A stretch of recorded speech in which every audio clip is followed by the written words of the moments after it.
तुम्ही आता आरोप केलाय की अकलूजचा काय नाव घेतलं वाल्मिक कराड धैर्यशील मोहिते पाटील आहे. धैर्यशील मोहिते पाटील अकलूजचा वाल्मिक कराड आहेत का नाही ते अकलूजच्या बी जनतेची बाईट घ्या. त्या तिथले जे खून झालेले मी सांगतोय की दादा तांबोळी हा माझा जनावराचा बाजारातला मित्र आहे. मी गाईचा व्यापार करतो, मी बाजार करतो आणि दादा तांबोळी हा तिथला माझा गायांचा व्यापारी जोडीदार आहे. आणि त्या जोडीदाराचा खून करण्यासाठी धैर्यशील मोहिते पाटलांनी पहिल्यांदा त्या आजबे नावाच्या याला सुपारी दिली होती. त्याच्या माध्यमातून त्या दादा तांबोळीचा खून केला. त्याच्यानंतर त्या आजबे पुन्हा काहीतरी माझं नाव पुढे आणल म्हणून त्या आजबेचा खून करताना पुन्हा दुसऱ्यांना केला. तिथं सागर मोहिते बारामतीच्या बाजारात आम्ही होतो लाईव्हला.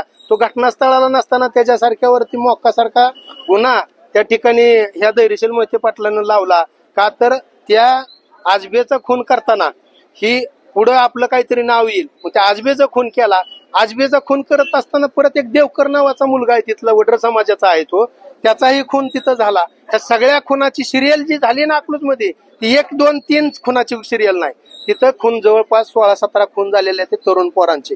आणि ते सगळे 16-17 खून जे आहेत ना त्याची सिरियल अकलूजमध्ये धैर्यशील मोहिते पाटलांनी लावलेली आहे. की धाकता तिथली आहे. खऱ्या अर्थानं तो वाल्मिक कराड आहे. या सोलापूर जिल्ह्याचाच म्हणलं तर वावगं ठरणार नाही.